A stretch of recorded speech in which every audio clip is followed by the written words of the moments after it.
दोस्तों, क्या आप कभी अकेले घर में रहे हैं? जरूर रहे होंगे।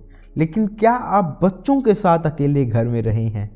अगर रहे होंगे तो आपको पता होगा कि बच्चे कितने शरारती होते हैं। इसी कहानी पर आधारित, इसी विषय पर आधारित एक कहानी मैं आपको सुनाने जा रहा हूँ, जो है अकबर और बीरबल की। ये कहानियाँ अक्सर बहुत ही मज़ेदार होती हैं और आज भी एक इतनी मज़ेदार कहानी मैं आपके सामने लाने की कोशिश करता हूँ। तो चलिए कहानी शुरू करते हैं। और कहानी का शीर्षक है दोस्तों, जब बीरबल बना बच्चा। एक बार की बात है, बीरबल को दरबार आने में देरी हो गई थी। राजा अकबर बेसब्री से बीरबल का इंतजार कर रहे थे। जैसे ही बीरबल दरबार में पहुंचे, अकबर ने उनसे देरी से आने का कारण पूछा।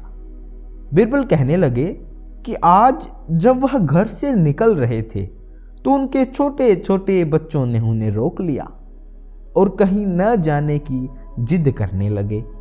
किसी तरह बच्चों को समझा बुझाकर निकलने में उनको देर हो गई। राजा को बीरबल की इन बातों पर बिल्कुल भी यकीन नहीं हुआ।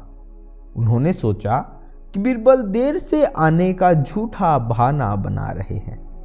उन्होंने बीरबल को कहा कि बच्चों को मनाना इतना भी कठिन काम नहीं है बीरबल। अगर वे ना माने तो थोड़ा डांट डपट कर उन्हें शांत किया जा सकता है। यह तो तुम झूठ बोल रहे हो। वहीं बीरबल इस बात से परिचित थे कि बच्चों के मासूम सवालों और जिद को पूरा कर पाना बेहद मुश्किल होता है। जब अकबर इस बात से संतुष्ट न हुए तो बीरबल को एक उपाय सूझा। उन्होंने राजा के सामने एक शर्त रखी। उन्होंने कहा कि वह इस बात को सिद्ध कर सकते हैं कि छोटे बच्चों को समझना बहुत मुश्किल होता है, लेकिन इसके लिए उन्हें एक छोटे बच्चे के जैसा व्यवहार करना होगा। राजा को उन्हें समझाना होगा।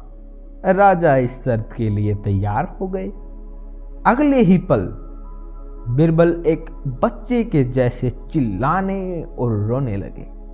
राजा ने उन्हें मनाने के लिए उन्हें अपनी गोदी में उठा लिया।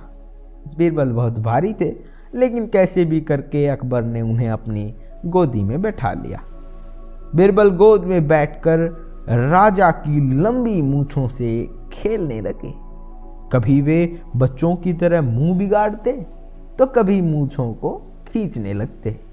अभी तक राजा को कोई भी आपत्ति नहीं हो रही थी। जब बीरबल मूंछों से खेलकर थक गए तो गन्ना खाने की जिद करने लगे। राजा ने बच्चा बना बीरबल के लिए गन्ने लाने का आदेश दिया।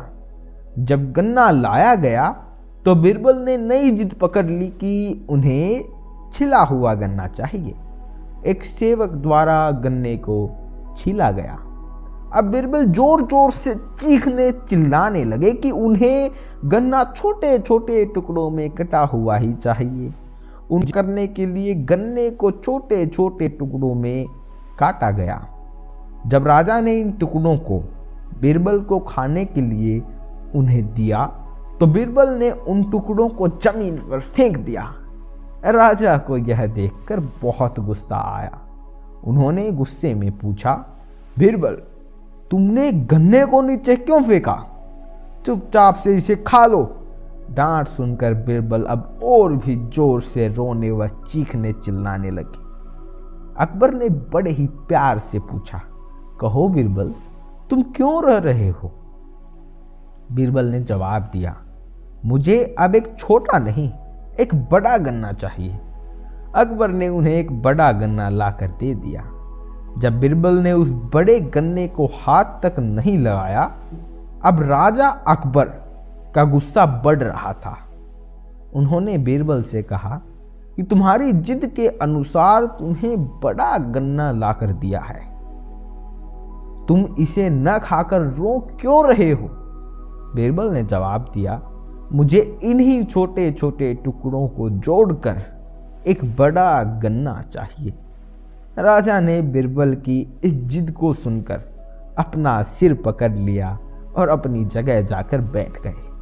उन्होंने परेशान होकर बोला, बीरबल अब अपने अच्छे रूप में आ जाओ।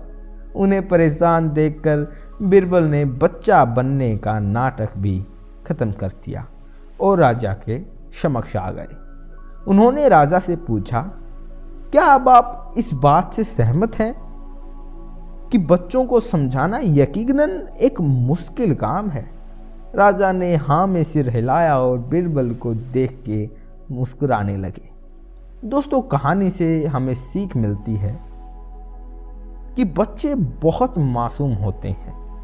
अगर हम उनके नादान सवालों का जवाब नहीं दे पाते, लेकिन फिर भी उन्हें प्यार से समझा व अनेक उदाहरण देकर उनकी जिद व जिज्ञासा को शांत किया जा सकता है।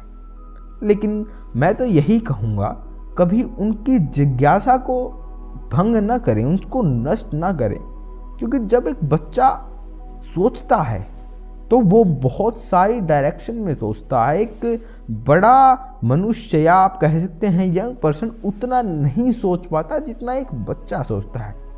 तो उसकी बातों का जवाब न देकर उसकी जिज्ञासा को हम खत्म कर रहे हैं, जो कि बिल्कुल सही नहीं है। आपसे गुजारिश करता हूँ कि ऐसी ही मज़ेदार कहानियाँ हम इस चैनल पर लाते रहते हैं, जिससे आपको सुनने में मज़ा आता है और आपको कुछ न कुछ सीखने को भी ज़रूर मिलता है।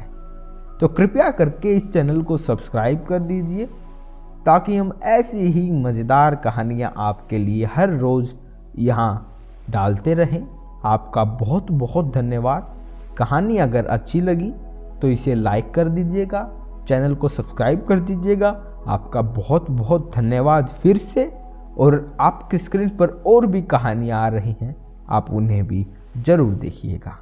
धन्यवाद।